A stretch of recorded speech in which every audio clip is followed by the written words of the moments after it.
The Arcane Vanguard has a Graveknight subclass and it's phenomenal. Thematically it's awesome, so let's go over it. This is going to be level 1 to 12 with commentary tutorial, all that fun stuff as always, so let's jump right in. And for this, we gain Dexterity saving throw proficiencies and Intelligence saving throw proficiencies. We'll also get into the fray, which means our ranged spell attacks are made as melee spell attacks. This can be toggled on and off. And if we come to our proficiencies down here, we get simple weapons, martial weapons, spears, pikes, halberds, glaives, light armor, medium armor, and shields. Now when it comes to spells, we are going to take Shocking Grasp as a melee based cantrip.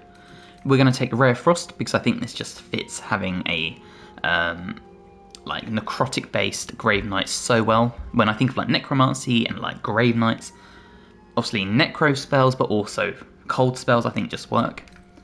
And we'll also take Firebolt. This means we've got a range of different spells for our cantrips that deal damage, whether it's lightning, cold or fire, as well as melee and ranged capabilities. Now when it comes to spells, we're going to take Thunder Wave because I love Thunder Wave. I think it's phenomenal for ending fights early, pushing enemies off of beams, balconies, ledges, all that sort of stuff, so they take full damage or potentially just fall to their death. And Armour of Agility, Armour of Agathis. Armour of Agility is actual armour.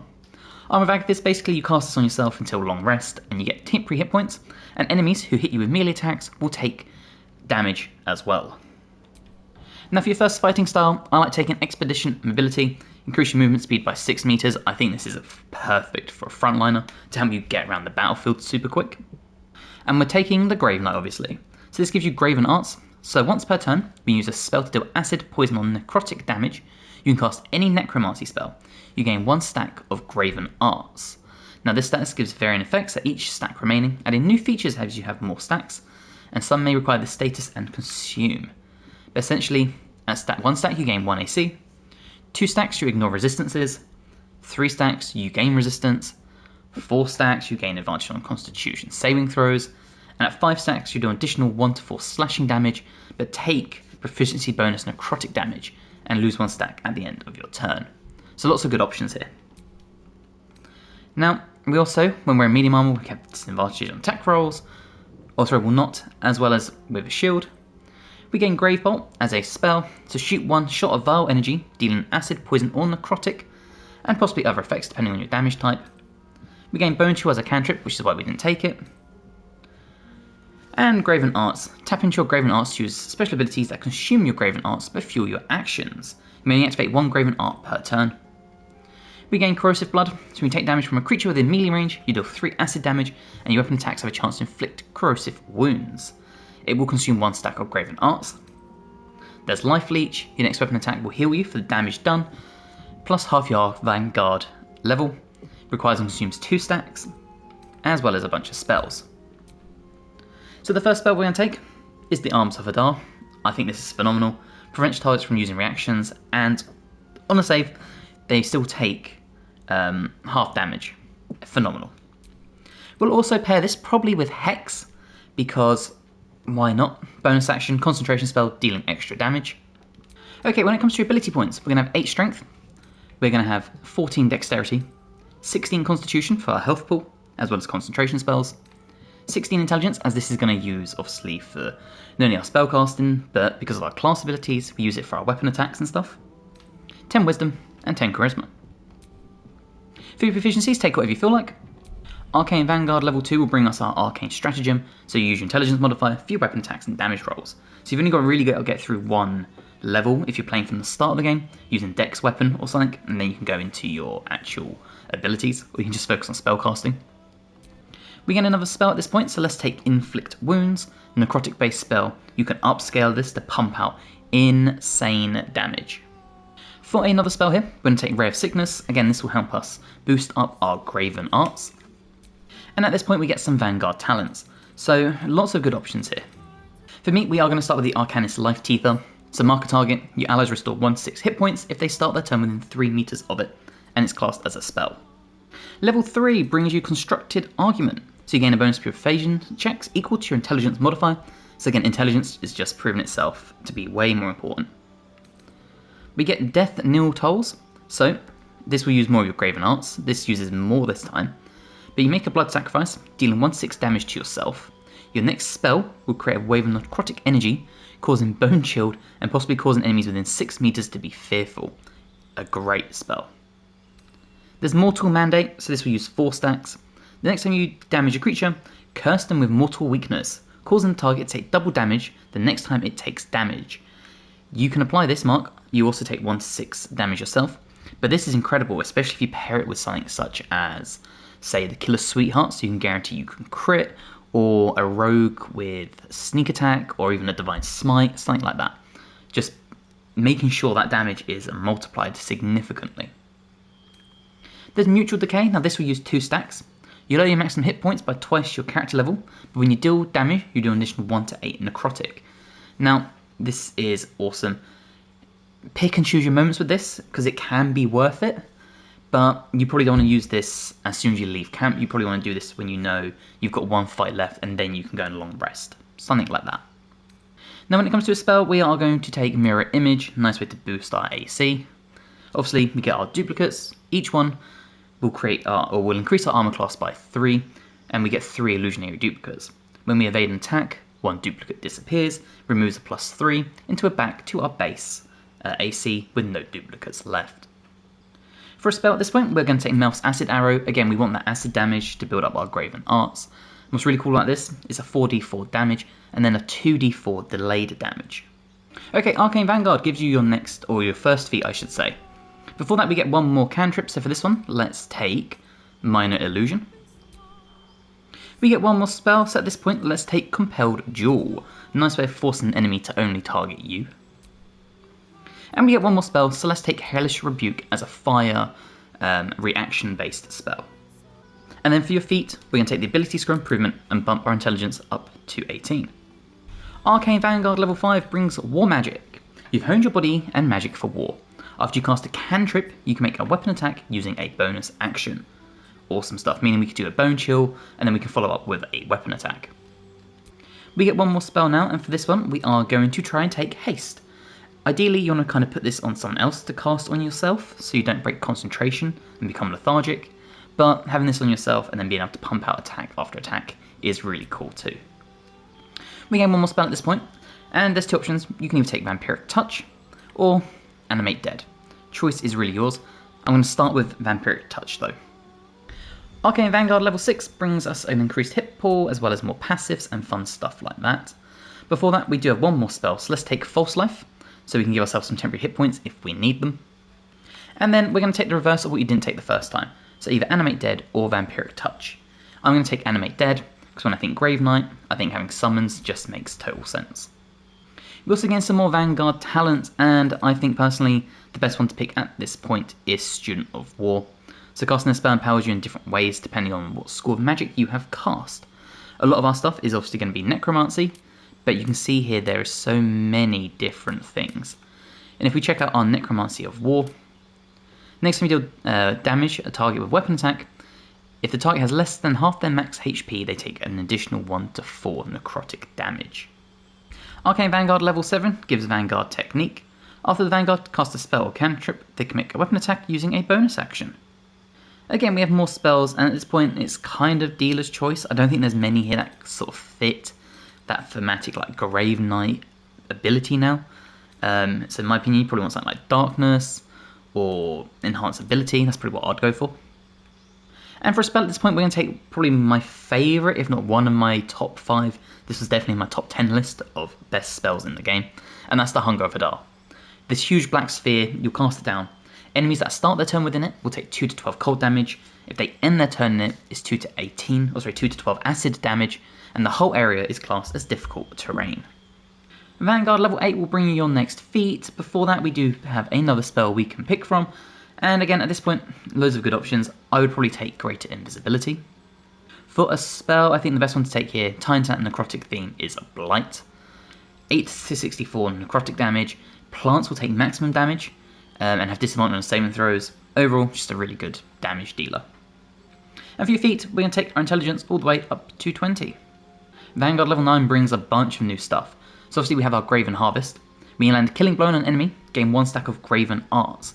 This effect can only trigger once per round. With the Visage of Undith, so this is 1 stack.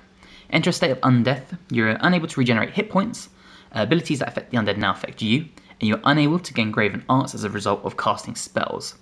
During this time, you have advantage on attack rolls, immunity to necrotic damage, resistance to radiant, bludgeoning, piercing, slashing damage, and immunity to poisons, and granted dark vision. So it's a nice way of taking a debuff for a massive buff. And it's only one stack of Graven Arts. There's Baptized in Blood. Sacrifice some health to cover the ground within 2 meters in blood, dealing 1 to 6 damage to yourself. While this is active, and you're standing in the blood, you corrupt your surroundings, gaining the Baptized in Blood status. Now if we go to Baptized in Blood, while standing in blood, you'll have Deval Aura status. If you start your turn standing in blood, you absorb the blood.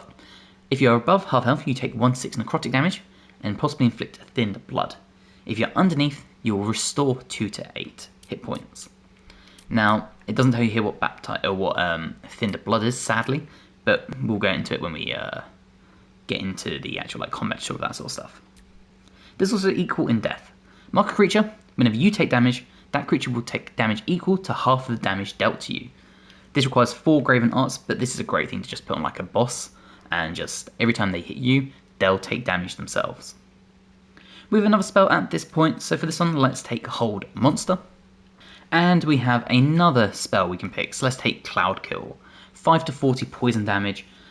It's phenomenal, and you can reposition it every turn, and the cloud heavily obscures everything within. Arcane Vanguard level 10 brings a bunch of new abilities. So first thing we're going to take is Light as a utility cantrip. We get another spell, and for this one, again, there's not really many good options in my opinion, so let's just take Heat Metal. We have another spell we can choose here as well, so for this one we're going to take Contagion. Poison a target and possibly inflict them with a disease of your choice. For a Vanguard talent, we are going to take Follow Up. Gain a +3 bonus to attack rolls when attacking after casting a spell or cantrip, meaning we can benefit from casting our Bone Chill, and then because we get our follow-up attack, we can do it with follow-up to gain +3 bonus. Arcane Vanguard level 11 brings Tactical Strikes, so once per turn, when you do a weapon attack, you do 1 to 4 additional weapon damage. We gain another spell, and I think for me, the best one to pick here is Globe of Invulnerability.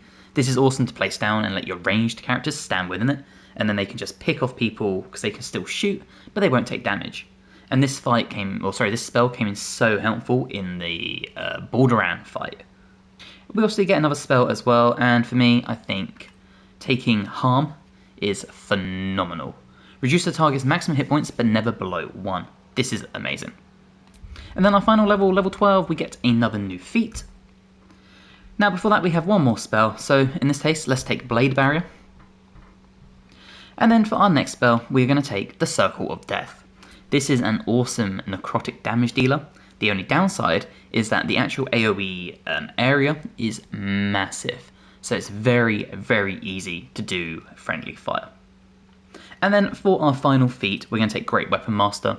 We're going to take that -5 attack roll penalty for the solid 10 damage. It also means when we land a critical hit or kill a target with a melee weapon attack, we can make another one as a bonus action that turn. Okay, when it comes to our items, I think the Helldusk armor is just phenomenal for this. Thematically, it looks like a Graveknight, and there's so many good benefits from it. So we're going to start with the helmet, and this will give you magical and ordinary darkness up to 12 meters and can't be blinded, as well as a +2 bonus to saving throws against spells, and we cannot be critically hit. The Flesh Melter Cloak, we're going to tap into the whole acid poison sort of thing, so when we take melee damage from someone, they'll take 1 to 4 acid damage. We've got the Boots of Genial Striding, so our movement speed is unimpeded by difficult terrain. The Helldusk Armor, so you can consider proficient with this armor while wearing it. If we succeed a saving throw, the caster will take 3 turns of burning.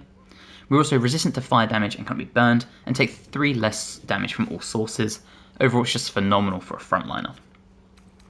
For gloves, we are going to take the Helldusk Gloves, +1 bonus to spell attack rolls and spell save DC, but more importantly, our weapon attacks deal an additional 1 to 6 fire damage.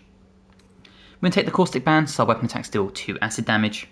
The Killer Sweetheart, so if we kill a creature, our next weapon attack is a guaranteed critical hit, once per long rest though. And the Moondrop Pendant, so if we have 50% hit points or less, we won't provoke opportunity attacks. And then for a weapon, my favourite two-handed weapon, I've said this multiple times, is the Sword of Chaos. Lots of damage, we can stack it with extra damage, and on a hit, we'll regain 1 to 6 hit points, meaning we can tank as well as deal credible damage. So that is the Graveknight build. Let's go find some combat and check it out. Okay, so we are in the combat, and as you can see, we're very low down the combat order. So it kind of is what it is. Most front lines will be, unless you take something like Alert, but I think having the damage is probably more important. So what can we do? First things first, we can do Hex. So let's put Hex on level 1, and we'll cast it on Skeeve. There we go. And what we'll also do is we'll just throw out a lovely little spell here. So let's do Necrotic. And we'll target them with 3 projectiles. And just like that, you can see you can pump out some really good damage. And they now have an Enfeebled Strike. Now, unfortunately, we aren't able to use our bonus action for anything else because our bonus action was used for the spell. But we now do have our Hex ready to go. Okay, so it's back to our turn, and let's start pumping out some damage. So first things first, let's throw out our Bone Chill. Now we know we can do this. And then we can follow up with a regular attack as a bonus action. And you can see we are pumping out so much good damage because we have things like Hex, Bone Chill, we've got our Graven Arts. And we also healed up for 6 hit points despite the fact not needing to. What it also means is per turn we could come in here and we could start pumping out some of these at some point. So what we'll do is we will do this and we'll take Corrosive Blood. And we'll make sure we now stand within melee range of the Barbarian and see if it will trigger. Okay, now it's our turn. We are going to try and trigger our Hunger of Hadar, just to show some of our other capabilities. So let's Hunger of Hadar, and we will place it here. I think here is good. Oh, it wants me to select targets for some reason. And there we go. Now, as you can see, everyone is stuck within it, and it's going to cause havoc for people. Now what this would mean is we would be able to follow up with a weapon attack, if we had the means to, which we could do. We can run in here, turn on our Executioner, guarantee that crit, and we can run back out. And it's so much fun to do it in that way. Now, as you can see, it's got a huge AoE and loads of people are taking damage from it. There you go, you see they just took 23 points of damage from that. Okay, you can see our cloak coming in. Every time they attack us, they were taking damage. Now, I want to show you our healing capabilities. Unfortunately, we missed our first attack, but we can follow up with a Pommel Strike. You see, even on the Pommel Strike, we'll heal up for 2 hit points. And the enemy is now dazed. So just bear in mind, there is no extra attack with this build. It's either you do a spell and then you can get a second attack with the melee weapon, or just one melee weapon attack. So it's always worth doing like a melee-based spell or something. So like I said, really awesome way of you can cast a spell and an attack. But if we did something like Cloud Kill, and we'll upscale it to level 6, place it here, you'll see we pumped out so much damage, and even though it's a level 6 spell, we can still follow up with an attack. Just like that. Again, we gained 3 hit points, and we have our Graven Arts. So we could do something like Corrosive Blood, get that going again, and then if they hit us, they'll take damage too. There you go, you can see they took corrosive damage from our Corrosive Blood and from our Cloak. And you see they took even more damage, and we can again follow up with Spell Murder. And you see it's such a nice way. Obviously you don't want to take yourself all the way to the brink. I had to just let us take hit after hit after hit to do it. But you get the idea. If you do start getting into a dangerous situation, you have the means of dealing a huge AoE damage dealer spell to just kill enemies off. Or you have the means to continuously heal up your hit pool. Now, as you can see, we used a couple of our spells. Bear in mind, if you do short rest, your spell slots do not come back. So just bear that in mind. And what this means is for your next combat, you can start animating some dead, because what says a Graveknight more than having a summon? We need to find one that can be animated. And again, I could have used this in the actual combat itself. But if we would take the Ghoul Pack, and there you go, now we have ourselves a follower. And obviously makes the next combat easier. And it's just a nice little army builder way sometimes of doing this. So I really hope you have enjoyed this build. If you have, please let me know in the comments below.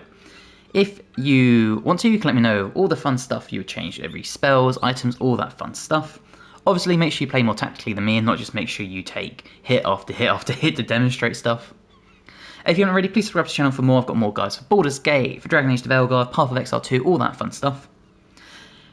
And if you have, hopefully you've enjoyed, and hopefully I'll see you in the next one. Bye guys.